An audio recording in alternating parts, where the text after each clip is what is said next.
아시아의 조그만 나라 한국에서 그게 가능하다고?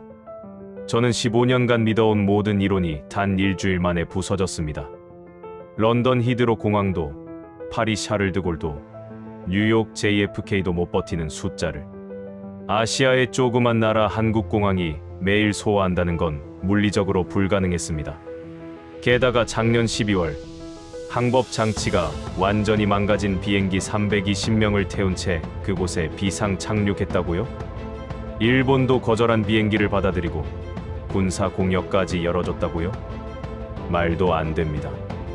분명 과장 광고일 겁니다. 동료들은 제게 말했습니다. 제임스, 자네 너무 편협한 거 아닌가? 직접 가보지도 않고 판단하다니. 좋습니다. 그럼 제가 직접 가서 확인하겠습니다. 한국의 인천공항이 얼마나 엉망인지, 그 기적 같은 이야기가 얼마나 허황된 조작인지 낱낱이 밝혀내겠습니다. 하지만 제가 그곳에서 발견한 건 붕괴가 아니었습니다. 조작은 더더욱 아니었죠. 320명의 목숨을 살린 그날 밤의 진실. 매일 20만 명을 받아들이는 불가능한 시스템. 그리고 런던의 오만한 전문가 한 명이 무릎 꿇을 수밖에 없었던 이유를 지금부터 공개합니다. 시작하기 전 구독과 좋아요 그리고 대한민국 화이팅 댓글로 한국을 응원해주세요. 안녕하세요. 저는 런던 교통국 선임 분석관 제임스 카터입니다. 런던 교통국 12층 제 사무실 창밖으로 히드로 공항이 보였습니다. 2024년 1월 어느 월요일 아침이었죠. 책상 위에는 두툼한 보고서 한 권이 놓여 있었습니다. 표지에 적힌 제목, 핀란드 항공 AY071편. 비상 착륙 사건 분석 보고서, 2024년 12월 23일 인천국제공항. 저는 커피를 한 모금 마시고 보고서를 펼쳤습니다. 첫 페이지부터 황당한 내용이 쏟아졌죠. 낙뢰로 항법 시스템 전체 마비, 연료 누출, 320명 승객, 도쿄 안에다. 공항 착륙 거부, 인천공항 수용, 군사 공역 개방, 비행시간 15분 단축, 전방 랜딩기어 손상 상태 착륙 성공, 승객 전원 생존. 저는 보고서를 덮었습니다. 그리고 동료 마크에게 전화를 걸었죠. 마크, 지금 시간 있나? 내 사무실로 좀 와봐. 10분 후 마크가 들어왔습니다. 그는 히드로 공항 위기관리팀 책임자였죠. 제가 보고서를 건넸습니다. 이거 좀 봐. 핀란드 항공 비상 착륙 사건이야. 마크가 몇 장 넘기더니 코웃음을 쳤습니다. 제임스, 이거 누가 쓴 거야? 소설가. 군사 공역을 민간기한테 열어준다고? 말도 안 돼. 저도 그렇게 생각했습니다. 하지만 이게 국제민간항공기구 ICAO에 정식 제출된 공식 문서라는 게 문제였죠. 제가 특정 부분을 가리켰습니다. 여기 보면 도쿄 한에다가 착륙을 거부했대. 기상 악화랑 매뉴얼 부재를 이유로. 마크가 고개를 끄덕였습니다. 그건 이해가 가. 항법 장치 없는 비행기는 레이더 유도만으로 착륙시켜야 하는데 이건 엄청난 리스크거든. 활주로 하나 막히면 공항 전체가 마비될 수 있어. 도쿄가 거절한 건 당연한 판단이야. 맞습니다. 런던 히드로도 똑같이 했을 겁니다. 그런데 문제는 인천이었습니다. 제가 다음 페이지를 펼쳤습니다. 그런데 여기 봐. 인천은 받아들였어. 그것도 즉시.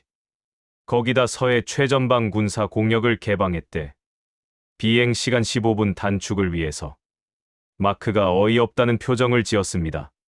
15분 단축하려고 군사 공역을 연다고. 제임스, 이거 확실히 과장이야. 군사 공역 개방은 국방부 승인이 필요한 건데 그게 몇 분 만에 될 리가 없잖아. 제가 다음 내용을 읽어줬습니다. 여기 더 봐. 소방차 12대, 구급차 6대 대기. 활주로에 소화폼 사전 살포. 전방 랜딩기어 손상된 상태로 착륙했는데 활주로 끝에서 50m 남기고 정지했대. 그리고 320명 전원 무사히 탈출. 마크가 보고서를 덮어버렸습니다. 제임스, 이거 누가 봐도 홍보용 과장 아냐? 활주로 끝 50m 남기고 정지. 그건 영화에서나 가능한 일이야. 실제론 계산이 완벽해야 하는데 항법 장치 없는 비행기가 어떻게? 그렇게 정확히 멈춰. 저는 펜을 들어 계산을 시작했습니다. 착륙 속도 시속 250km, 전방 랜딩 기어 손상으로 제동력 30% 감소. 가정, 소화폼으로 마찰력 15% 증가 가정. 계산 결과 정지 거리는 약 3,800m에서 4,200m 사이였습니다. 오차 범위가 400m나 되는 거죠. 그런데 보고서는 정확히 3,950m에서 멈췄다고 적혀 있었습니다. 제가 마크에게 계산 결과를 보여줬습니다. 봐, 오차 범위가 400m야. 그런데 실제론 50m 차이로 멈췄다고? 이건 통계적으로 불가능해. 분명 뭔가 숨기고 있을 거야. 마크가 창밖을 바라보며 말했습니다. 히드로에서 비슷한 상황이 벌어졌다고 생각해봐. 우리도 못 받아. 리스크가 너무 커. 활주로 하나 막히면 하루 수백 편 결항이야. 보험사도 가만 안 있을 거고. 제가 물었습니다. 그럼 인천은 왜 받아들였을까? 마크가 어깨를 으쓱했습니다. 글쎄, 아시아 문화 아닐까? 체면 때문에 거절 못하는. 아니면 정말로 홍보용 쇼였거나. 그날 저녁 저는 동료들과 펍에서 맥주를 마셨습니다. 마크, 사라, 톰이 함께였죠. 제가 인천 출장 얘기를 꺼내자 모두들 웃었습니다. 톰이 말했습니다. 제임스, 너 진짜 가는 거야? 아시아 공항이 우리보다 낫다는 걸 증명하러. 저는 맥주잔을 들어 올렸습니다. 증명하는 게 아니라 반박하러 가는 거야. 그들이 얼마나 과장했는지 밝혀낼 거라고. 마크가 내기를 제안했습니다. 좋아. 그럼 내기하자. 내가 가서 인천공항이 정말 하루 20만 명 받는다는 증거를 못 찾으면 내가 한 달 동안 점심 사는 거야. 저는 흔쾌히 악수했습니다. 좋아. 하지만 내가 증거를 찾으면 너희가 한 달 동안 사는 거다. 모두들 웃었습니다. 그들은 제가 질 거라고 생각했죠. 하지만 저는 확신했습니다. 일주일 후면 제가 옳았다는 걸 증명할 겁니다. 다음 주 월요일 저는 인천행 비행기 표를 끊었습니다. 가방에는 카메라, 녹음기, 소음 측정기를 챙겼습니다. 노트에는 체크리스트를 빼곡히 적었죠.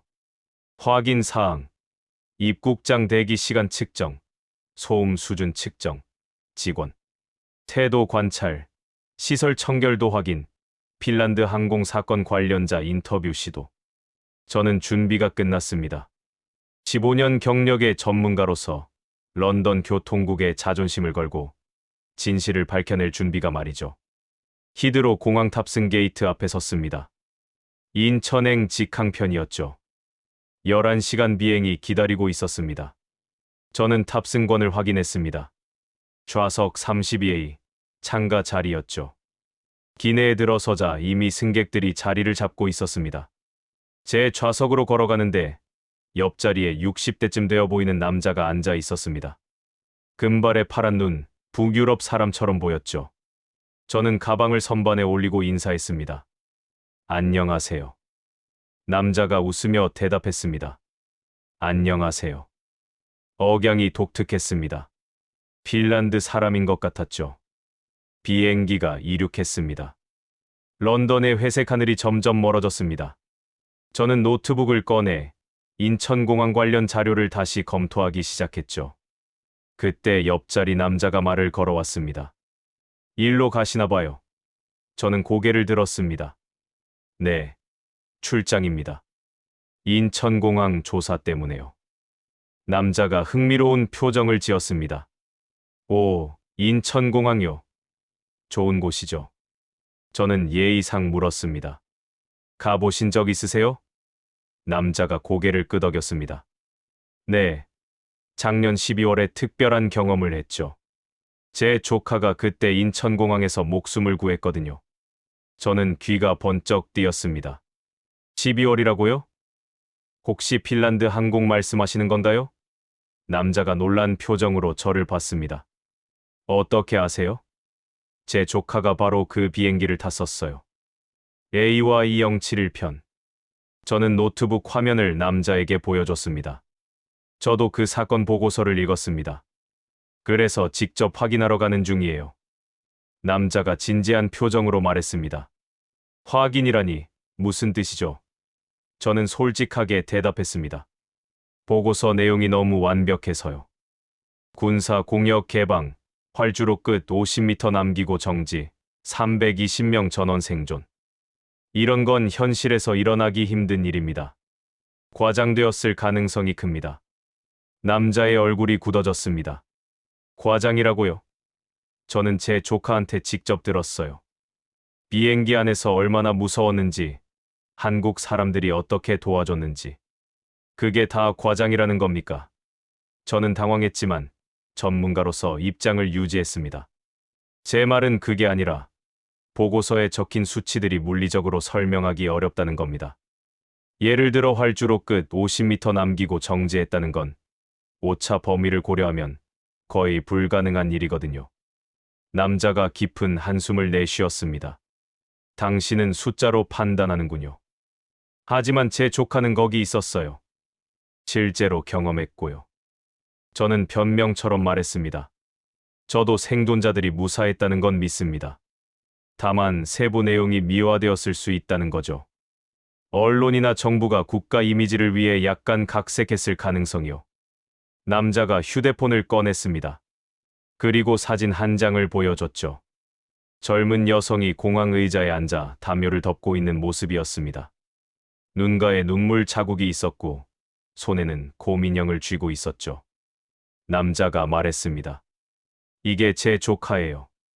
착륙하고 1시간 후 찍은 사진이에요. 한국 자원봉사자가 준 인형이래요. 조카가 말하더군요. 비행기에서 내렸을 때 다리에 힘이 하나도 없었대요. 그런데 한국 사람들이 부축해줬고 담요를 덮어줬고 따뜻한 차를 줬대요. 누가 시킨 것도 아닌데 그냥 당연하다는 듯이요. 저는 사진을 보며 말했습니다. 그건 좋은 대응이었네요. 하지만 그게 군사 공역 개방이나 정확한 착륙과는 별개 아닌가요? 남자가 고개를 저었습니다. 당신은 이해를 못 하시는군요. 제 조카가 그날 밤 가장 놀랐던 건 기술이 아니었대요. 사람들이었대요. 관제사가 끝까지 포기하지 않았고 소방대원들이 불길 속에서 기다렸고 의료진이 새벽인데도 대기하고 있었대요. 조카가 물었대요. 왜 이렇게까지 해주냐고. 그랬더니 한국 직원이 뭐라고 했는지 아세요? 저는 대답하지 않았습니다. 남자가 계속 말했습니다. 당연한 일이라고 했대요. 하늘에서 도움을 요청하면 땅에서 받아주는 게 당연하다고. 비용이나 리스크는 나중 문제라고요. 저는 속으로 생각했습니다. 감정적인 표현이군요. 실제론 분명 복잡한 승인 절차가 있었을 겁니다. 다만 생존자들한테는 그렇게 설명한 거겠죠. 남자가 휴대폰을 치우며 말했습니다. 당신이 인천에 가면 알 거예요. 숫자로는 설명 안 되는 게 있다는 거요. 저는 예의상 고개를 끄덕였습니다. 하지만 속으로는 확신했죠. 감정과 팩트는 다릅니다. 제가 찾을 건 객관적 증거입니다. 비행기는 계속 동쪽으로 날아갔습니다. 저는 창밖을 바라봤습니다. 구름 위로 해가 지고 있었죠. 몇 시간 후 저는 잠에서 깼습니다. 기내가 어두웠습니다. 대부분의 승객이 자고 있었죠. 옆자리 남자도 눈을 감고 있었습니다. 저는 노트북을 다시 켰습니다. 화면 밝기를 낮추고 보고서를 다시 읽었죠. 320명 승객, 전원 생존, 부상자 최소, 응급 환자 즉시 병원 이송, 무료 호텔 제공. 모든 것이 너무 완벽했습니다. 마치 리허설을 한 것처럼요. 저는 펜을 들어 노트에 적었습니다. 질문 1 군사 공역 개방 승인 시간은 정말 몇 분이었나? 질문 2 활주로 정지 위치 오차가 정말 50m였나? 질문 3 무료 호텔 비용은 누가 부담했나? 질문 4 생존자 증언이 일치하는가? 이 질문들의 답을 찾으면 진실이 드러날 겁니다. 과장된 부분이 어디인지, 숨긴 부분이 무엇인지. 기내 방송이 나왔습니다. 승객 여러분, 잠시 후 인천국제공항에 도착합니다. 현지 시각은 오전 6시 30분입니다. 저는 시계를 확인했습니다. 런던 시간으론 밤 10시 30분이었죠. 11시간을 날아온 겁니다. 비행기가 고도를 낮추기 시작했습니다. 구름을 뚫고 내려가자 아래로 도시의 불빛이 보였습니다. 인천이었죠. 옆자리 남자가 눈을 떴습니다. 그리고 창밖을 보며 말했습니다. 인천이네요. 제 조카가 목숨을 구한 곳. 저는 대답하지 않았습니다.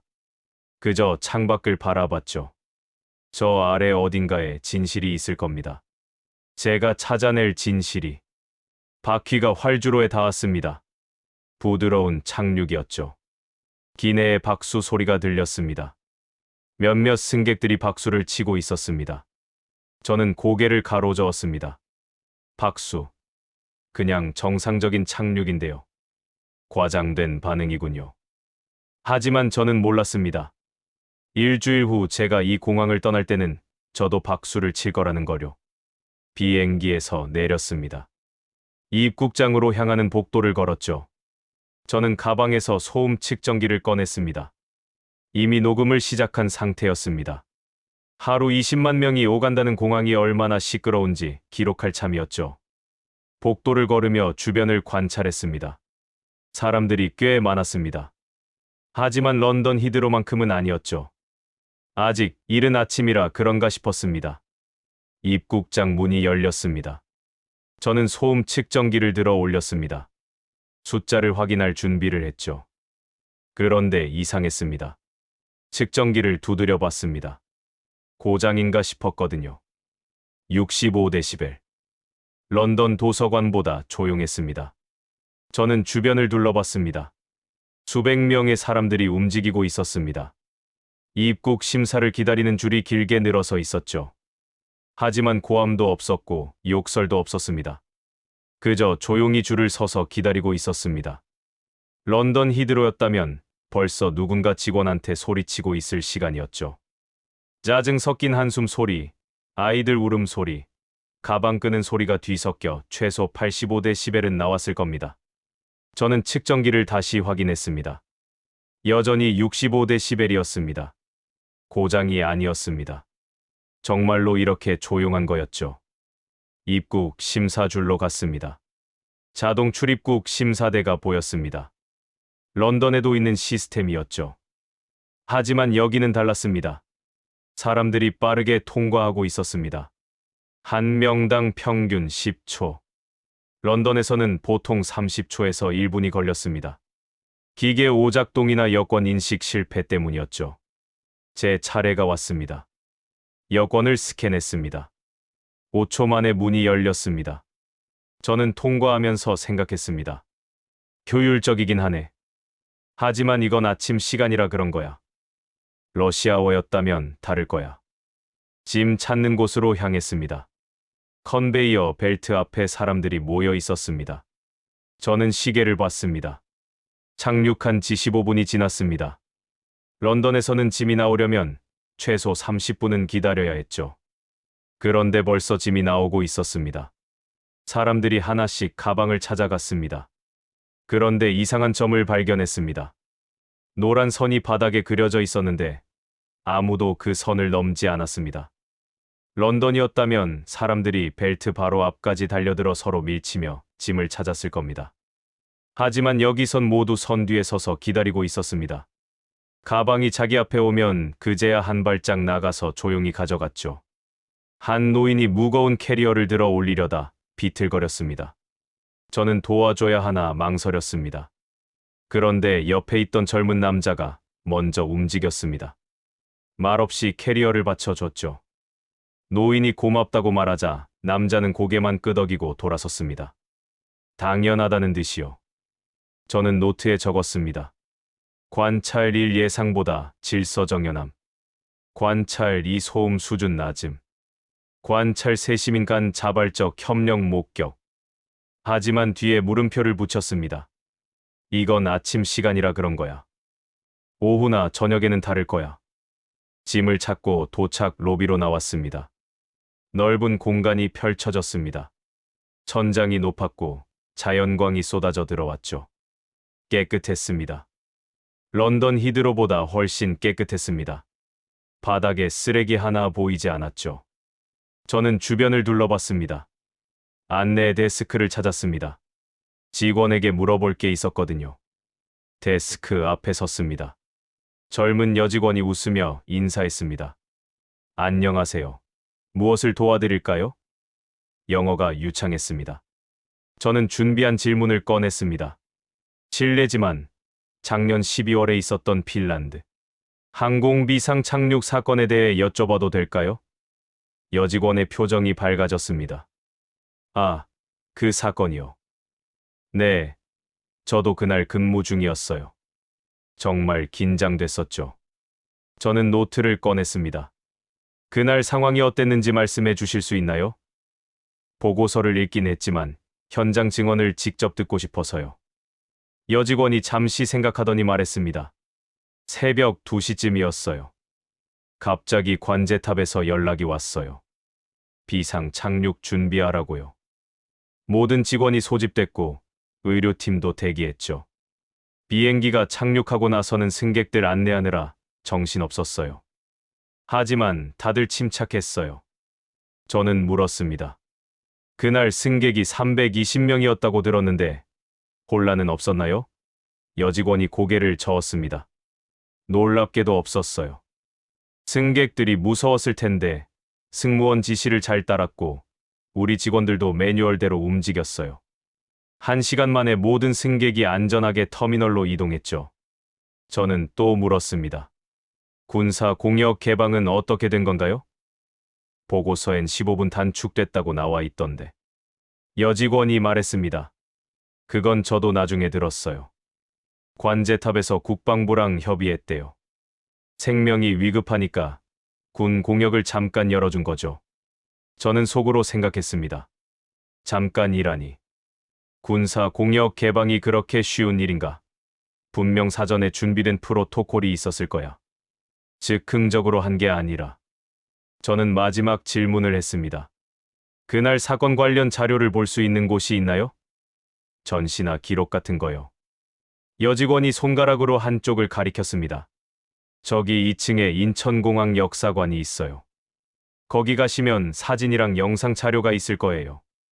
저는 고맙다고 인사하고 2층으로 올라갔습니다. 에스컬레이터를 타고 올라가면서 주변을 관찰했습니다. 사람들이 꽤 많았습니다. 하지만 여전히 조용했죠. 아이들 웃음소리, 캐리어 바퀴 소리, 안내 방송 소리만 들렸습니다. 고함이나 다툼 소리는 전혀 없었습니다. 역사관에 도착했습니다. 작은 전시 공간이었죠. 인천공항의 역사를 보여주는 사진들이 걸려 있었습니다. 저는 천천히 둘러봤습니다. 그러다 한쪽 벽면에서 멈춰 섰습니다. 대형 사진 한 장이 걸려 있었습니다.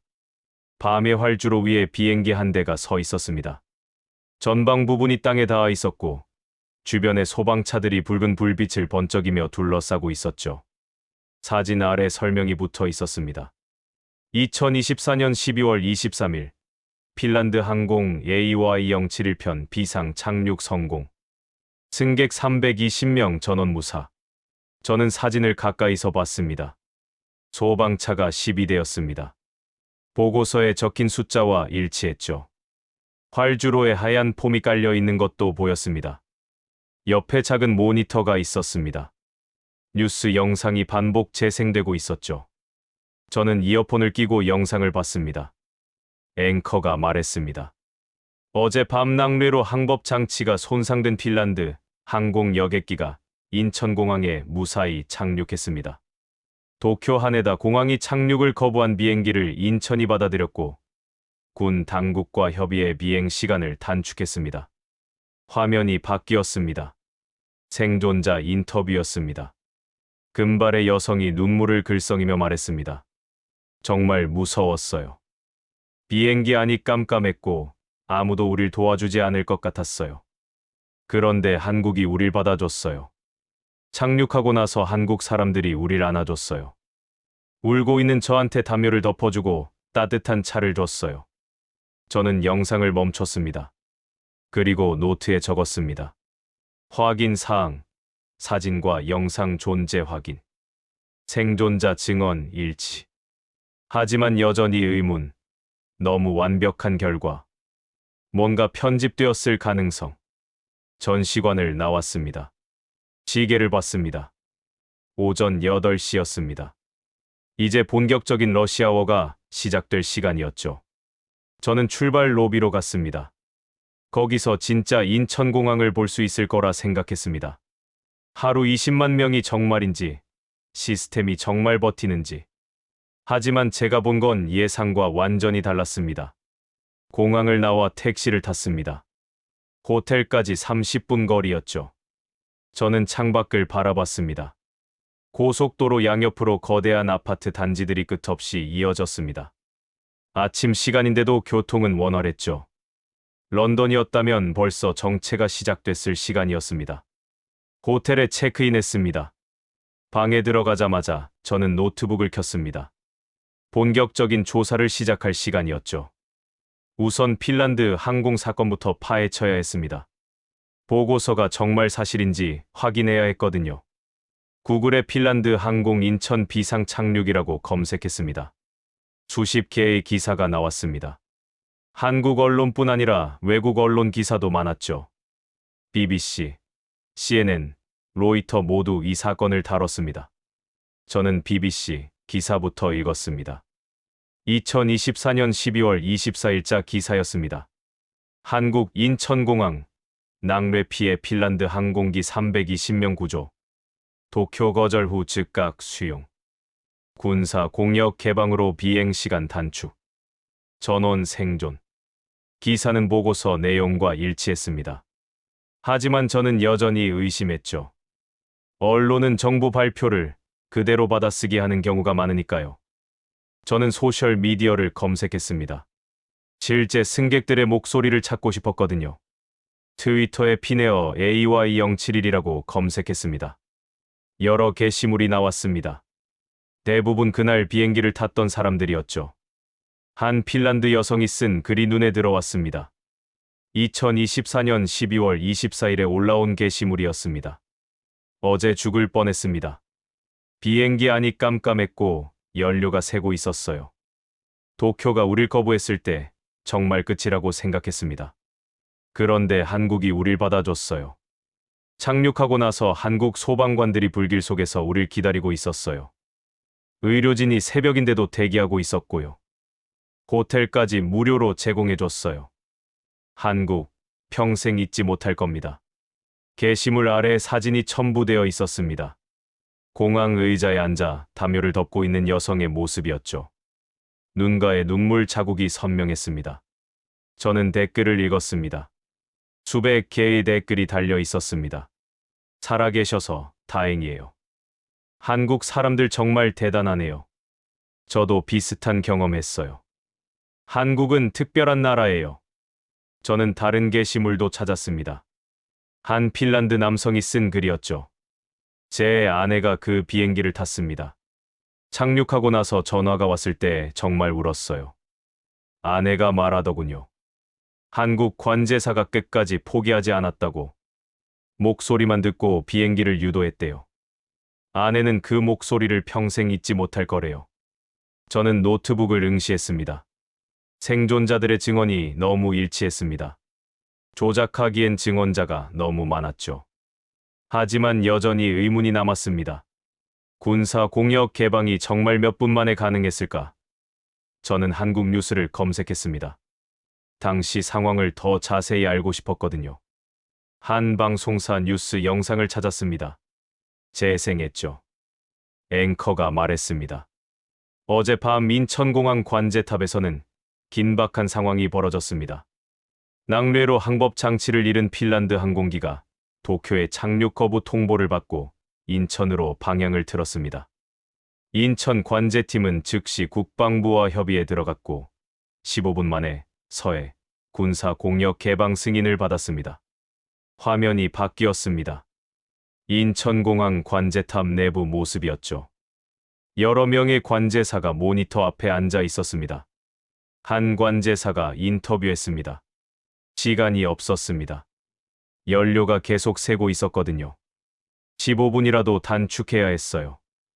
국방부에 연락했고 다행히 즉시 승인해 주셨습니다. 저는 영상을 멈췄습니다. 15분 만에 승인이라니. 정말 그게 가능한 일일까? 런던에서 군사 공역 개방을 요청하면 최소 몇 시간은 걸립니다. 관련 부서 협의, 안보 검토, 최종 승인까지. 15분은 물리적으로 불가능했죠. 저는 노트에 적었습니다. 의문일 군사 공역 개방 15분 승인. 과장 가능성 높음. 실제론 사전 협의가 있었을 것. 하지만 뭔가 찝찝했습니다. 생존자 증언, 외신 보도, 영상 자료. 모든 게 일치하고 있었거든요. 조작하기엔 너무 많은 증거가 있었습니다. 저는 공식 문서를 찾기로 했습니다. 국제민간항공기구 웹사이트에 접속했죠. ICAO 사고 보고서 데이터베이스를 검색했습니다. 핀란드 항공 AY071편 보고서를 다운로드했습니다. 50페이지짜리 공식 문서였죠. 저는 한 장 한 장 읽었습니다. 타임라인이 상세히 나와 있었습니다. 23시 47분, 낭뢰 발생. 항법 시스템 전체 마비. 23시 52분, 도쿄 하네다 관제탑의 비상 착륙 요청. 23시 58분, 도쿄 착륙 거부 통보. 00시 03분, 인천 관제탑의 비상 착륙 요청. 00시 05분, 인천 수용 결정. 00시 18분, 군사 공역 개방 승인. 00시 20분, 직선 항로 진입. 01시 23분, 인천공항 착륙 성공. 저는 계산했습니다. 인천 수용 결정부터 군사 공역 개방까지 13분. 보고서에 나온 15분보다 더 짧았습니다. 믿기지 않았습니다. 저는 보고서 뒷부분을 읽었습니다. 특이 사항란이 있었죠. 대한민국 국방부는 민간 항공기 긴급 상황 발생 시 군사 공역을 신속히 개방하는 비상 프로토콜을 운영 중임. 당일 프로토콜이 정상 작동함. 인천공항 관제팀과 국방부 간 직통 비상 연락망이 구축되어 있어 신속한 협의가 가능했음. 저는 멈췄습니다. 비상 프로토콜이라고요? 직통 연락망, 런던에는 그런 게 없었습니다. 군과 민간 공항 간 협력 체계 자체가 거의 없었죠. 저는 노트에 적었습니다. 확인 필요. 한국의 비상 프로토콜 실체 확인. 관제탑 방문 필요. 시계를 봤습니다. 오후 2시였습니다. 저는 인천공항 관제탑에 전화를 걸기로 했습니다. 공항 대표 번호로 전화했죠. 안녕하세요. 인천국제공항입니다. 저는 영어로 말했습니다. 안녕하세요. 저는 런던 교통국에서 온 제임스 카터입니다. 작년 12월 핀란드 항공 비상 착륙 사건을 연구하고 있는데 혹시 관제탑 방문이 가능할까요? 잠시 기다려달라는 말과 함께 전화가 연결됐습니다. 몇 분 후 다른 사람이 전화를 받았습니다. 안녕하세요. 관제탑 운영팀 김민준입니다. 무엇을 도와드릴까요? 저는 상황을 설명했습니다. 저는 런던에서 대규모 인파 관리를 연구하는 전문가입니다. 핀란드 항공 사건에 대해 배우고 싶어서 한국에 왔습니다. 혹시 당시 상황을 직접 들을 수 있을까요? 김민준이 잠시 생각하더니 말했습니다. 일반적으로 관제탑은 보안시설이라 외부인 출입이 제한됩니다. 하지만 교육 목적이라면 특별 허가를 받을 수 있습니다. 내일 오전 10시에 오실 수 있으세요? 저는 흔쾌히 대답했습니다. 네, 가능합니다. 감사합니다. 전화를 끊었습니다. 관제탑 방문 허가를 받은 겁니다. 내일이면 진실을 확인할 수 있을 거였습니다. 저는 창밖을 바라봤습니다. 서울의 오후였습니다. 빌딩들이 햇빛을 받아 반짝이고 있었죠. 저 어딘가에 핀란드 항공을 구한 관제사가 있을 겁니다. 저는 그 사람을 만나고 싶었습니다. 정말로 15분 만에 군사 공역 개방 승인을 받았는지, 어떻게 그게 가능했는지 직접 물어보고 싶었죠. 노트북을 덮었습니다. 내일을 위해 준비해야 했습니다. 질문 리스트를 작성하기 시작했죠. 질문 1. 군사 공역 개방 프로토콜은 언제 만들어졌나? 질문 2. 과거에도 실제로 작동한 사례가 있나? 질문 3. 활주로 정지 위치는 어떻게 그렇게 정확했나? 질문 4. 승객 전원 생존은 정말 우연인가? 아니면 시스템인가? 저는 펜을 멈췄습니다. 그리고 생각했습니다. 내일이면 알게 되겠죠. 이 모든 게 정말인지 아니면 과장인지. 다음 날 아침 9시 30분. 저는 다시 인천공항에 있었습니다. 관제탑 건물 입구에서 김민준 씨를 만났죠. 30대 중반쯤 되어 보이는 남자였습니다. 제임스 카터 씨 맞으시죠? 반갑습니다. 저는 악수를 했습니다. 초대해 주셔서 감사합니다. 김민준이 안내했습니다. 엘리베이터를 타고 올라갔죠. 관제탑은 15층에 있었습니다. 문이 열리자 넓은 공간이 나타났습니다. 사방이 유리로 되어 있어 활주로가 한눈에 보였죠. 여러 명의 관제사가 모니터 앞에 앉아 있었습니다. 헤드셋을 끼고 조용히 말하고 있었습니다. 김민준이 한쪽 구석으로 저를 안내했습니다. 여기 앉으세요. 잠시 후에 당시 담당 관제사를 소개해 드릴게요. 저는 앉아서 주변을 관찰했습니다. 벽면 가득 모니터가 걸려 있었습니다. 레이더 화면, 기상 정보, 비행 스케줄. 모든 정보가 실시간으로 업데이트되고 있었죠. 런던 히드로 관제탑과 비슷했습니다. 하지만 뭔가 달랐습니다. 분위기가 더 차분했죠. 5분 후 한 남자가 다가왔습니다. 40대 초반쯤 되어 보였습니다. 김민준이 소개했습니다. 이분이 박진우 관제사님입니다. 작년 12월 23일 핀란드 항공 사건 당시 담당하셨던 분이에요. 박진우가 악수를 청했습니다. 반갑습니다. 런던에서 오셨다고 들었어요. 저는 고개를 숙였습니다. 네, 그 사건에 대해 배우고 싶어서 왔습니다. 몇 가지 질문을 해도 될까요? 박진우가 웃으며 앉았습니다. 물론이죠. 뭐든 물어보세요. 저는 노트를 펼쳤습니다. 그리고 첫 번째 질문을 꺼냈습니다. 보고서를 보니 군사 공역 개방 승인이 13분 만에 났다고 나와 있던데 정말인가요? 박진우가 고개를 끄덕였습니다. 네, 정확히는 13분 18초였어요. 저는 믿기지 않는다는 표정을 지었습니다. 어떻게 그게 가능한 건가요? 런던에서는 군사 공역 관련 협의만 몇 시간이 걸리는데. 박진우가 설명하기 시작했습니다. 우리는 비상 프로토콜이 있어요. 민간 항공기 긴급 상황 발생 시 국방부와 직접 연결되는 한라인이죠. 제가 상황을 보고하면 국방부 당직 장교가 즉시 판단합니다. 그날도 마찬가지였어요. 핀란드 항공기 상황을 설명하자마자 5분 안에 1차 승인이 났어요. 저는 펜을 들었습니다. 5분이요. 그럼 나머지 8분은요? 박진우가 대답했습니다. 나머지는 정확한 항로 조정이었어요. 군 레이더 팀과 우리 팀이 실시간으로 최적 경로를 계산했죠. 어느 고도로, 어느 방향으로 진입해야 시간을 최대한 단축할 수 있는지. 결과적으로 15분을 줄일 수 있었어요.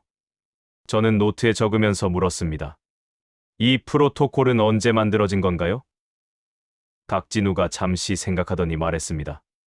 정확히는 모르겠지만 제가 알기론 2010년대 초반쯤이에요. 북한과의 군사적 긴장 때문에 만들어진 거라고 들었어요. 만약 북쪽에서 급박한 상황이 생기면 민간 항공기를 즉시 대피시켜야 하잖아요. 그 반대로 민간기가 위험하면 군이 도와야 하고요. 그래서 서로 협력 체계를 만든 거죠. 저는 고개를 끄덕였습니다. 이해가 됐습니다. 한국의 특수한 안보 상황이 이런 시스템을 만든 거였죠. 하지만 또 다른 의문이 생겼습니다. 그날 밤 상황이 어땠나요? 항법 장치 없는 비행기를 어떻게 유도한 건가요? 박진우의 표정이 진지해졌습니다. 솔직히 말하면 정말 무서웠어요. 노자이로 접근은 시뮬레이션으로만 해봤거든요. 실제로는 처음이었어요. 저는 놀랐습니다. 처음이었다고요? 박진우가 고개를 끄덕였습니다. 네. 그래서 더 긴장했죠. 하지만 포기할 수는 없었어요. 320명이 하늘에서 우리를 기다리고 있었으니까. 저는 물었습니다.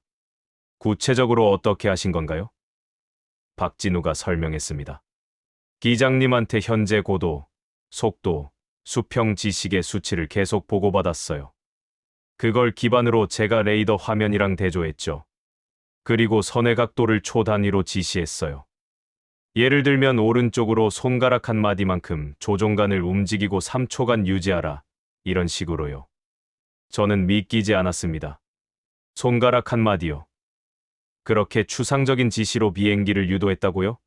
박진우가 웃었습니다. 네. 계기가 없으니 인간의 감각으로 번역해야 했어요. 기장님은 베테랑이셨고 제 지시를 완벽하게 따라주셨어요. 그래서 가능했던 거죠. 저는 또 물었습니다.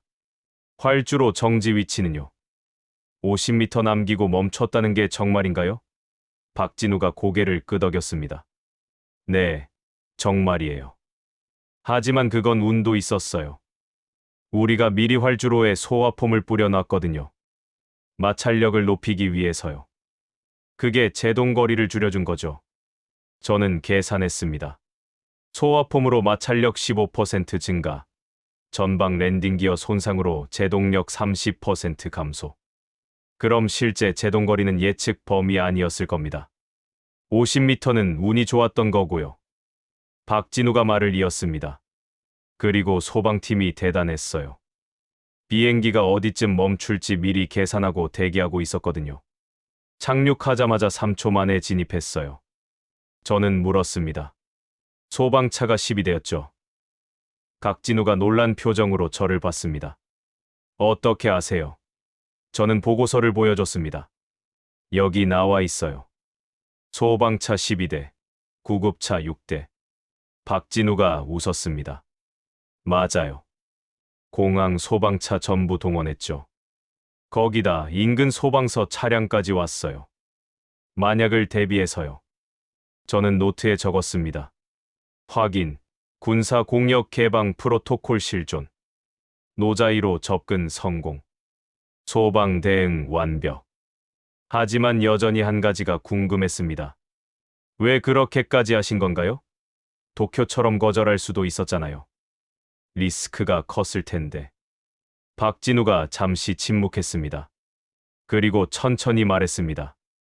하늘에서 도움을 요청하면 땅에서 받아주는 게 당연하다고 생각했어요. 그들이 어느 나라 사람인지는 중요하지 않았어요. 그냥 320명의 생명이 위험했고 우리가 도울 수 있었어요. 그러니 도운 거죠. 저는 할 말을 잃었습니다. 당연하다고요?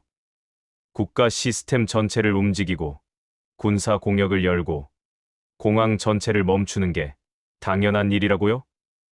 박진우가 창밖을 바라보며 말했습니다. 저기 보이는 활주로요. 그날 밤 저 위에서 핀란드 비행기가 불길에 휩싸인 채 미끄러졌어요. 저는 모니터로 그 모습을 봤죠. 정말 무서웠어요. 혹시라도 폭발하면 어쩌나, 승객들이 다치면 어쩌나. 하지만 우리 팀 모두가 최선을 다했어요. 그리고 다행히 전원 무사했죠. 그게 우리한테는 가장 중요한 거예요. 저는 그제야 깨달았습니다. 이 사람들에게는 정말로 당연한 일이었던 겁니다. 생명이 위험하면 돕는 것. 비용이나 리스크는 나중 문제인 것. 저는 마지막 질문을 했습니다. 혹시 그날 밤 가장 기억에 남는 순간이 있나요? 박진우가 웃었습니다. 비행기가 완전히 멈췄을 때요. 무전기로 기장님이 말씀하셨어요. 인천, 우리 살았습니다. 당신들 덕분입니다. 그 말을 들었을 때 정말 울컥했어요. 저는 노트를 덮었습니다. 더 이상 물어볼 게 없었습니다. 모든 게 사실이었습니다. 과장도 없었고 조작도 없었습니다. 한국은 정말로 320명을 구했습니다. 국가 시스템 전체를 움직여서 관제탑을 나왔습니다. 오전 11시였죠. 저는 지하철을 타기로 했습니다. 서울 도심으로 가야 했거든요. 이제 시민들을 관찰할 차례였습니다. 공항은 통제된 환경입니다. 직원들이 훈련받았고 시스템이 작동하죠. 하지만 도심은 다릅니다. 익명의 시민들이 움직이는 곳. 거기서 진짜 한국을 볼 수 있을 거라 생각했습니다. 공항철도를 탔습니다. 서울역까지 40분이었죠. 차 안에 사람들이 꽤 많았습니다. 하지만 조용했습니다. 대부분 휴대폰을 보거나 졸고 있었죠. 런던 지하철에서는 항상 누군가 큰 소리로 통화하거나 음악을 틀었습니다. 하지만 여기는 달랐습니다. 서울역에 도착했습니다. 2호선으로 갈아탔죠. 강남역으로 가는 노선이었습니다. 출근 시간은 지났지만 여전히 사람들이 많았습니다. 저는 구석에 서서 관찰했습니다. 사람들이 타고 내렸습니다. 하지만 밀치는 사람이 없었습니다. 내릴 사람을 먼저 내보내고 탈 사람이 탔죠. 런던에서는 문이 열리면 서로 밀고 들어가기 바빴는데 말이죠. 강남역에 도착했습니다. 플랫폼에 사람들이 가득했습니다. 저는 계단을 올라 지상으로 나왔죠. 거리는 인파로 붐볐습니다. 젊은이들, 직장인들, 외국인들. 정말 많은 사람들이 움직이고 있었습니다. 이 정도 인구 밀도면 런던에서는 소매치기가 활개를 칠 겁니다. 저는 카페를 찾았습니다. 큰 체인점이었죠. 안으로 들어가니 거의 만석이었습니다. 겨우 창가 테이블 하나를 찾았습니다. 커피를 주문하고 앉았습니다. 가방에서 노트북을 꺼냈죠. 그리고 생각했습니다. 실험을 해볼까? 런던에서는 절대 못할 일이었습니다. 카페에서 귀중품을 두고 자리를 비우는 건 자살 행위였죠. 하지만 여기서 해보면 어떨까요? 정말로 안전한지 확인할 수 있을 겁니다. 저는 노트북을 테이블 중앙에 놓았습니다. 2,000파운드짜리 맥북이었죠. 지갑도 꺼내 옆에 뒀습니다. 휴대폰까지. 총 3,000달러 넘는 가치였습니다. 일어났습니다. 화장실 표지판을 확인했죠. 카페 안쪽에 있었습니다. 테이블이 보이지 않는 곳이었습니다. 심장이 빨리 뛰었습니다. 이건 실험이 아니라 기부나 마찬가지였죠. 10분 후면 아무것도 남아있지 않을 거라 확신했습니다. 화장실로 걸어갔습니다. 뒤돌아보지 않았습니다. 안으로 들어가 문을 잠갔죠. 시계를 봤습니다. 정확히 10분을 기다리기로 했습니다. 도둑이 여유롭게 물건을 챙기고 사라질 수 있는 시간이었습니다. 5분이 지났습니다. 저는 거울을 보며 생각했습니다. 이제 증거가 생겼어. 한국도 다른 나라와 똑같아. 10분이 지났습니다. 화장실을 나왔습니다. 천천히 걸었습니다. 테이블로 돌아가면서 예상했죠. 빈 테이블을 볼 준비를 했습니다. 하지만 제 테이블이 보이자 걸음이 멈췄습니다. 노트북이 그대로 있었습니다. 지갑도, 휴대폰도, 심지어 제가 놓은 그 위치대로였습니다. 한치도 움직이지 않았습니다. 저는 자리에 앉았습니다. 물건들을 만져봤습니다. 진짜였습니다. 어떻게 이럴 수가 있죠? 주변을 둘러봤습니다. CCTV를 찾았습니다. 천장에 있었죠. 하지만 런던 카페에도 CCTV는 있습니다. 그래도 도둑질은 일어나죠. CCTV가 지킨 게 아니었습니다. 그럼 뭐가 지킨 걸까요? 제 주변에 앉은 사람들을 봤습니다. 노트북으로 일하는 직장인, 책을 읽는 학생, 친구와 대화하는 여자들. 모두 자기 일에 집중하고 있었습니다. 제 물건엔 관심도 없었죠. 아니, 관심이 없는 게 아니었습니다. 지킨 건 바로 이 사람들이었습니다. 이 카페에 앉은 수십 명의 낯선 사람들. 그들의 양심이 제 물건을 지켰던 겁니다. 통계학적으로 말이 안 됐습니다. 이 많은 사람 중에 단 한 명의 도둑도 없다는 건 불가능한 일이었죠. 하지만 그 불가능이 지금 제 앞에 있었습니다. 저는 노트에 적었습니다. 실험 결과 10분간 귀중품 방치. 도난 제로. CCTV가 아닌 시민 의식이 작동. 커피를 마시며 생각했습니다. 런던에서는 언제부터 이게 불가능해졌을까? 사람을 믿을 수 없게 된 건 언제부터였을까? 그때 옆 테이블에서 움직임이 있었습니다. 햇빛이 제 얼굴을 비추기 시작했거든요. 눈이 부셨습니다. 손으로 가리려는데 옆 테이블 여자가 일어났습니다. 그리고 창문 블라인드를 내려줬습니다. 묻지도 않고요. 그냥 당연하다는 듯 내리고 다시 앉았습니다. 저는 고맙다고 말했습니다. 여자는 미소만 짓고 다시 책을 봤죠. 작은 일이었습니다. 하지만 제게는 충격이었습니다. 낯선 사람을 위해 일어나서 블라인드를 내려주는 것. 런던에서는 상상할 수 없는 일이었죠. 카페를 나왔습니다. 거리를 걸었습니다. 오후 1시였습니다. 점심시간이었죠. 사람들이 더 많아졌습니다. 저는 편의점에 들어갔습니다. 물을 사려고요. 계산대에 줄이 길었습니다. 5명 정도 기다리고 있었죠. 저는 뒤에 섰습니다. 그런데 이상한 점을 발견했습니다. 아무도 재촉하지 않았습니다. 런던 편의점에서는 항상 누군가 빨리 하라고 혀를 차거나 한숨을 쉬었죠. 하지만 여기는 조용했습니다. 앞사람이 천천히 지갑을 찾아도 뒷사람은 그냥 기다렸습니다. 당연하다는 듯이요. 제 차례가 왔습니다. 물값을 냈습니다. 점원이 웃으며 인사했죠. 감사합니다. 저는 밖으로 나왔습니다. 그리고 깨달았습니다. 한국 사람들은 기다릴 줄 압니다. 서두르지 않습니다. 남을 재촉하지도 않죠. 이게 바로 공항이 조용한 이유였습니다. 20만 명이 와도 시스템이 무너지지 않는 이유. 사람들이 기다릴 줄 알기 때문이었습니다. 저는 다시 지하철을 탔습니다. 이번엔 2호선을 한 바퀴 돌아보기로 했습니다. 서울의 순환선이었죠. 오후 5시였습니다. 퇴근 시간이 시작됐습니다. 지하철이 점점 붐비기 시작했죠. 강남역에서 엄청난 인파가 쏟아져 들어왔습니다. 저는 구석으로 밀렸습니다. 숨 쉬기가 힘들 정도였죠. 런던이었다면 벌써 누군가 고함을 질렀을 겁니다. 하지만 여기는 조용했습니다.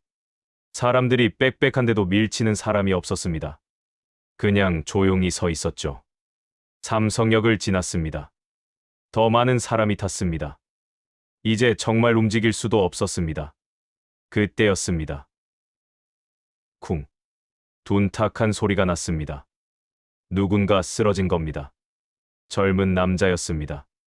정장을 입고 바닥에 고꾸라졌죠. 저는 시계를 봤습니다. 이제 패닉이 시작될 거였습니다. 런던에서는 사람들이 비명을 지르고 문으로 몰려갈 겁니다. 하지만 일어난 일은 달랐습니다. 주변 사람들이 순식간에 움직였습니다. 마치 훈련받은 것처럼 정확했죠. 한 남자가 사람들을 뒤로 밀어냈습니다. 아무도 항의하지 않았습니다. 오히려 스스로 물러섰죠. 한 여자가 가방을 벗어 쓰러진 남자 머리 밑에 받쳤습니다. 중년 남자가 무릎을 꿇고 맥박을 짚었습니다. 젊은 여자가 휴대폰을 꺼내 119에 신고했죠. 저는 그 광경을 멍하니 바라봤습니다. 제가 나서야 할 것 같았는데 이미 모든 게 진행되고 있었습니다. 전문가처럼 신속하고 정확했습니다. 맥박 정상입니다.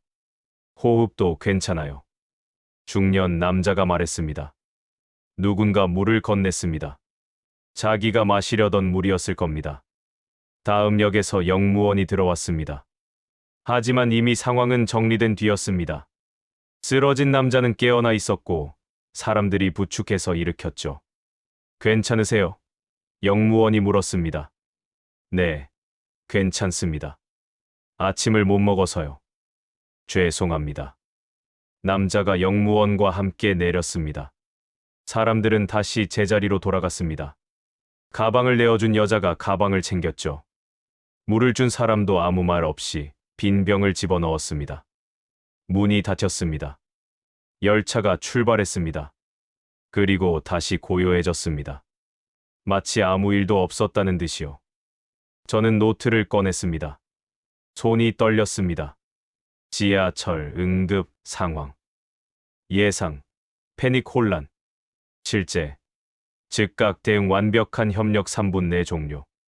이들은 훈련받은 특수 요원인가? 아니면 이것이 한국인의 기본값인가? 저는 창밖을 봤습니다. 어둠이 내리고 있었습니다. 하지만 거리는 밝았습니다. 불빛 속에서 사람들이 걷고 있었죠. 저는 깨달았습니다. 제가 찾으러 온 붕괴는 없었습니다. 오히려 발견한 건 연대였습니다. 다음 날 저는 다시 인천공항에 있었습니다. 공항 소방서를 방문하기로 했거든요. 핀란드 항공 사건 당시 현장에 있었던 소방대원을 만나고 싶었습니다. 보고서에 나온 50m가 정말인지 직접 확인하고 싶었죠. 공항 소방서는 활주로 옆에 있었습니다. 붉은 벽돌 건물이었죠. 안으로 들어가자 한 소방관이 맞아줬습니다. 제임스 카터 씨 맞으시죠? 전화 받았습니다. 이쪽으로 오세요.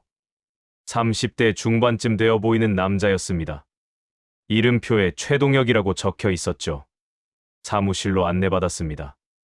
커피를 한 잔 받고 앉았습니다. 최동혁이 먼저 물었습니다. 런던에서 오셨다고 들었어요. 핀란드 항공 사건에 대해 궁금하신 게 있으시다고요? 저는 고개를 끄덕였습니다. 네. 저는 대규모 재난 관리를 연구하는 전문가입니다. 그날 밤 상황이 어땠는지 듣고 싶어서요. 최동혁이 잠시 생각하더니 말했습니다. 그날 밤 저도 현장에 있었어요. 제 인생에서 가장 긴장됐던 밤이었죠. 저는 노트를 펼쳤습니다. 구체적으로 어땠나요? 최동혁이 설명하기 시작했습니다. 새벽 1시쯤 비상벨이 울렸어요. 비상 착륙 준비 명령이었죠. 항법 장치 고장, 연료 누출, 랜딩 기어 손상 가능성. 최악의 시나리오였어요. 저는 물었습니다. 얼마나 빨리 출동하셨나요? 최동혁이 대답했습니다. 3분이요. 소방차 12대가 활주로로 나갔어요.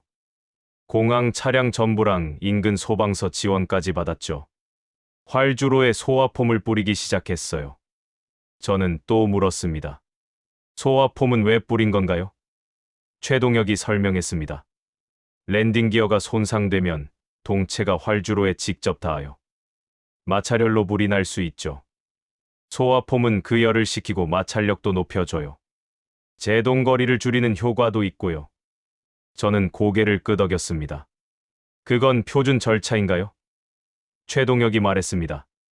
네, 매뉴얼에 나와 있어요. 하지만 실제로 해본 건 그날이 처음이었어요. 훈련으론 여러 번 했지만요. 저는 노트에 적으면서 물었습니다. 비행기가 착륙할 때 어땠나요? 최동혁의 표정이 진지해졌습니다. 정말 무서웠어요. 비행기가 내려오는데 앞부분이 이상했어요. 랜딩 기어가 제대로 안 내려온 게 보였죠. 착륙하자마자 불꽃이 튀었어요. 금속이 아스팔트에 긁히는 소리가 귀를 찢었고요. 저는 숨을 죽이고 들었습니다. 최동혁이 계속 말했습니다. 비행기가 미끄러지기 시작했어요. 속도가 빨랐어요. 우리는 계산했죠. 어디쯤에서 멈출지. 소방차들을 미리 배치해 놨거든요. 활주로 양옆에요. 저는 물었습니다. 어떻게 위치를 계산한 건가요? 최동혁이 대답했습니다. 관제탑에서 착륙 속도랑 무게를 알려줬어요. 우리는 소화폼 마찰력을 계산해서 예상 정지 지점을 뽑았죠. 오차 범위 100m 정도 잡았어요. 저는 놀랐습니다. 100m요. 그럼 실제로는 얼마나 차이 났나요? 최동혁이 웃었습니다. 거의 정확했어요. 예상 지점에서 50m 정도 앞에서 멈췄죠. 활주로 끝까지는 50m 남았고요. 저는 계산했습니다. 4000m 활주로에서 3950m 지점. 오차 50m. 예상 정지 지점이 4000m였다면 실제로는 50m 일찍 멈춘 겁니다. 그럼 보고서가 맞았던 거였죠. 저는 물었습니다. 비행기가 멈추고 나서는요. 최동혁이 설명했습니다. 우리는 즉시 진입했어요. 동체 하부에 냉각제를 뿌렸죠. 아직 열이 남아 있었거든요. 동시에 비상구 쪽으로 사다리를 댔어요. 승객들이 안전하게 내릴 수 있게요. 저는 또 물었습니다. 승객들 상태는 어땠나요? 최동혁이 잠시 멈췄습니다. 그리고 말했죠. 무서워하고 있었어요. 당연히요. 방금 죽다 살아났으니까. 어떤 할머니는 슬라이드 앞에서 떨고 계셨어요. 다리에 힘이 없으신 것 같았죠. 저는 물었습니다. 그래서 어떻게 하셨나요? 최동혁이 대답했습니다. 제 동료가 슬라이드 위로 올라갔어요. 할머니 손을 잡고 같이 내려왔죠.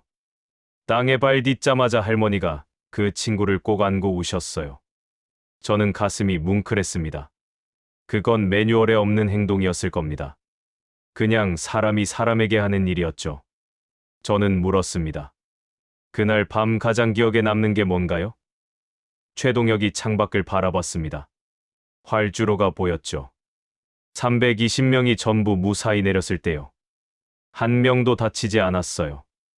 그게 가장 중요했어요. 우리는 그걸 위해 훈련했고, 그날 밤 제대로 해냈죠.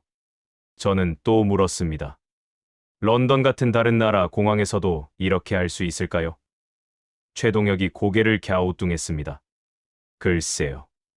시스템만 있으면 되는 건 아닌 것 같아요.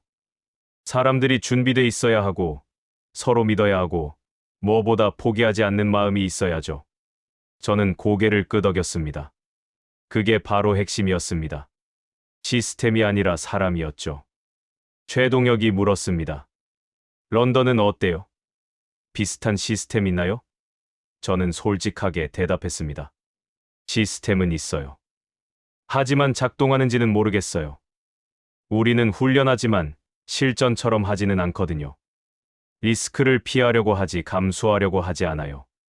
최동혁이 말했습니다. 그날 밤도 리스크 있었어요. 비행기가 폭발할 수도 있었고 활주로 이탈할 수도 있었어요. 하지만 우리는 그걸 감수했죠. 320명을 구하기 위해서요. 저는 노트를 덮었습니다. 더 이상 적을 게 없었습니다. 소방서를 나왔습니다. 활주로를 바라봤습니다. 저 멀리 비행기들이 이착륙하고 있었죠. 그날 밤 핀란드 항공기가 불길에 휩싸인 채 미끄러졌던 곳. 320명이 살아서 내렸던 곳. 저는 그제야 완전히 이해했습니다. 한국이 그들을 구한 건 시스템 때문이 아니었습니다. 사람들이었습니다.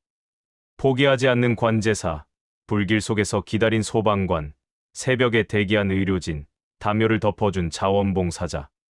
그들 모두가 하나의 마음으로 움직였던 겁니다. 저는 휴대폰을 꺼냈습니다. 런던 동료 마크에게 이메일을 쓰기 시작했습니다. 마크, 내가 틀렸어. 핀란드 항공 사건은 과장이 아니야. 전부 사실이야. 그것도 보고서에 적힌 것보다 더 놀라워. 한국 사람들은 320명을 구하기 위해 국가 전체를 움직였어. 군사 공역을 열고 공항을 멈추고 밤새 기다렸어. 그리고 가장 놀라운 건 그들이 이걸 당연하다고 생각한다는 거야. 비용이나 리스크보다 생명이 먼저라고 믿어. 나는 15년간 시스템을 연구했어. 하지만 한국에서 배운 건 시스템이 아니라 사람이야. 사람이 먼저 있고 시스템은 그걸 돕는 거야. 우리는 반대로 했어. 시스템을 만들고 사람을 거기 맞췄지. 그래서 안 되는 거야. 이메일을 보냈습니다. 저는 하늘을 올려다봤습니다. 비행기 한 대가 착륙하고 있었습니다. 바퀴가 활주로에 닿았습니다. 부드러운 착륙이었죠. 저는 생각했습니다. 저 비행기 안에 320명이 타고 있다면 한국은 그들을 지킬 준비가 되어 있을 거라고. 일주일이 지났습니다. 인천을 떠날 시간이었죠. 호텔 방에서 짐을 쌌습니다. 가방에 옷을 넣으면서 지난 일주일을 돌아봤습니다. 런던을 떠날 때와는 완전히 다른 사람이 되어 있었습니다. 책상 위에 노트가 놓여 있었습니다. 일주일간 적어온 관찰 기록이었죠. 첫 페이지를 펼쳤습니다. 인천공항 하루 20만 명, 불가능. 핀란드 항공 사건, 과장 의심. 마지막 페이지를 펼쳤습니다. 모든 게 사실이었다. 시스템이 아니라 사람이 작동한다. 나는 틀렸다. 저는 노트를 들었습니다. 무거웠습니다. 15년 경력의 무게였죠. 하지만 이제 이 무게를 내려놓을 때였습니다. 노트북을 켰습니다. 런던 동료들에게 보낼 최종 보고서를 작성해야 했습니다. 타이핑을 시작했습니다. 런던 교통국 귀중. 제임스 카터 인천 현장 조사 최종 보고서. 저는 일주일간 인천공항과 서울을 조사했습니다. 출장 목적은 하루 20만 명 입국 주장과 핀란드 항공 비상 착륙 사건의 진위 확인이었습니다. 결론부터 말씀드리겠습니다. 모든 것이 사실이었습니다. 인천공항은 하루 20만 명을 받아들이고 있으며 시스템은 무너지지 않고 있습니다. 핀란드 항공 사건 역시 보고서 내용이 정확했습니다. 군사 공역 개방 13분, 활주로 끝 50m 남기고 정지, 승객 320명 전원 생존. 모두 사실입니다. 하지만 제가 발견한 가장 중요한 것은 숫자가 아니었습니다. 한국은 우리와 다른 방식으로 작동합니다. 우리는 시스템을 먼저 만들고 사람을 거기 맞춥니다. 하지만 한국은 사람이 먼저 있고 시스템은 그들을 돕습니다. 관제사는 매뉴얼에 없는 노자이로 접근을 시도했습니다. 소방관은 슬라이드 위로 올라가 할머니 손을 잡았습니다. 시민들은 지하철에서 쓰러진 사람을 3분 만에 구했습니다. 이 모든 것은 매뉴얼에 없는 일입니다. 하지만 그들은 했습니다. 왜냐하면 그게 옳은 일이었으니까요. 저는 15년간 재난 관리를 연구했습니다. 하지만 한국에서 배운 것은 재난 관리가 아니라 사람 관리였습니다. 사람을 믿으면 시스템은 저절로 작동합니다. 타이핑을 멈췄습니다. 그리고 생각했습니다. 이 보고서를 보내면 어떻게 될까? 동료들은 믿을까? 아니면 제가 감정적으로 변했다고 생각할까? 상관없었습니다. 저는 진실을 봤습니다. 그걸 전해야 했죠. 계속 타이핑했습니다. 개인 소감을 덧붙이겠습니다. 저는 이번 출장으로 제 경력 전체를 다시 생각하게 됐습니다. 우리가 런던에서 하는 일이 정말 옳은 일인지, 시스템만 믿고 사람을 놓친 건 아닌지 돌아보게 됐습니다. 따라서 저는 런던 교통국의 사직서를 제출합니다. 15년간 감사했습니다. 하지만 저는 새로운 길을 가려 합니다. 저는 한국에 남아 이곳 시스템을 더 배우고 싶습니다. 그리고 언젠가 런던으로 돌아가 배운 것을 나누고 싶습니다. 사람이 먼저라는 것을. 제임스 카터. 이메일을 보냈습니다. 노트북을 덮었습니다. 이제 정말 끝이었습니다. 런던의 제임스 카터는 여기서 끝났습니다. 휴대폰이 울렸습니다. 마크였습니다. 전화를 받았죠. 제임스, 이메일 봤어. 진심이야. 사직한다고. 저는 대답했습니다. 응, 진심이야. 마크가 말했습니다. 미쳤구나. 15년 경력을 버리고 한국에 남는다고. 저는 웃었습니다. 버리는 게 아니야. 새로 시작하는 거야. 나는 여기서 배워야 할 게 많아. 마크가 한숨을 쉬었습니다. 내가 보낸 이메일들 다 읽었어. 솔직히 믿기지 않아. 그렇게 완벽할 수가 있나? 저는 대답했습니다. 완벽하지 않아. 하지만 그들은 노력해. 포기하지 않고. 그게 차이야. 마크가 물었습니다. 그럼 넌 정말 거기서 살 거야? 저는 창밖을 바라봤습니다. 서울의 아침이었습니다. 햇빛이 빌딩을 비추고 있었죠. 응, 최소한 몇 년은. 한국어도 배워야 하고 인천공항이랑도 협력하고 싶어. 그들의 시스템을 연구해서 논문을 쓸 거야. 마크가 말했습니다. 내 내기는 내가 이긴 거네. 넌 인천공항이 거짓말한다는 증거를 못 찾았잖아. 저는 웃었습니다. 맞아. 내가 이겼어. 한 달 동안 점심 살게. 런던 돌아가면. 전화를 끊었습니다. 가방을 챙겼습니다. 하지만 체크아웃하지 않았습니다. 대신 프론트에 전화했죠. 실례지만 장기 숙박 할인이 있나요? 몇 달 정도 머물 예정인데요. 직원이 놀란 목소리로 대답했습니다. 아, 네. 물론입니다. 얼마나 계실 예정이신가요? 저는 대답했습니다. 아직 모르겠어요. 아마 꽤 오래요. 방에서 나왔습니다. 엘리베이터를 타고 1층으로 내려갔죠. 호텔 로비를 지나 밖으로 나왔습니다. 아침 공기가 상쾌했습니다. 거리에 사람들이 출근하고 있었습니다. 조용히, 질서 있게. 저는 걷기 시작했습니다. 목적지는 없었습니다. 그냥 이 도시를 느끼고 싶었죠. 1시간쯤 걸었을까요? 작은 서점을 발견했습니다. 안으로 들어갔습니다. 한국어 학습서 코너를 찾았죠. 여러 책이 있었습니다. 기초 한국어, 여행 한국어, 비즈니스 한국어. 저는 기초 한국어 책을 집어들었습니다. 첫 페이지를 펼쳤습니다. 안녕하세요. 반갑습니다. 감사합니다. 저는 미소 지었습니다. 이 단어들을 배워야 했습니다. 여기 사는 동안 가장 많이 쓸 단어들이니까요. 계산대로 갔습니다. 책값을 냈죠. 직원이 봉투에 담아줬습니다. 저는 고맙다고 말했습니다. 서툰 한국어로요. 감사합니다. 직원이 환하게 웃었습니다. 천만에요. 한국어 공부하세요. 저는 고개를 끄덕였습니다. 네, 이제 시작이에요. 직원이 말했습니다. 화이팅, 서점을 나왔습니다. 손에 든 책이 묵직했습니다. 새로운 시작의 무게였죠. 휴대폰을 꺼냈습니다. 인천공항 김민준 씨에게 이메일을 썼습니다. 김민준 씨, 제임스 카터입니다. 지난번 관제탑 방문 감사했습니다. 혹시 인천공항에서 외부 컨설턴트나 연구원을 모집하는지 궁금합니다. 저는 한국 공항 시스템을 연구하고 싶고 제 경험을 나누고 싶습니다. 관심 있으시면 연락 주세요. 이메일을 보냈습니다. 그리고 걷기 시작했습니다. 서울 거리를 따라. 이제 이곳이 제 집이 될 겁니다. 최소한 당분간은요. 저는 생각했습니다. 런던 동료들은 제가 미쳤다고 할 겁니다.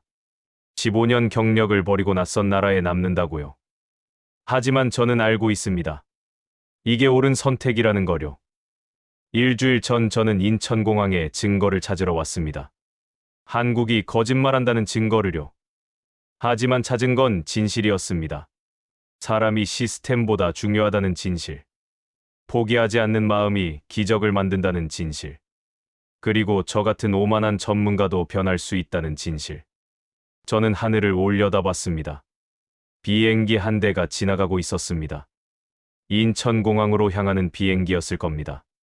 저는 속으로 빌었습니다. 저 비행기가 무사히 착륙하길. 그리고 만약 문제가 생기면 한국이 그들을 구해주길. 320명을 구했던 것처럼요. 구독과 좋아요, 댓글도 부탁드립니다. 여러분의 응원이 더 좋은 이야기를 만드는 힘이 됩니다. 감사합니다.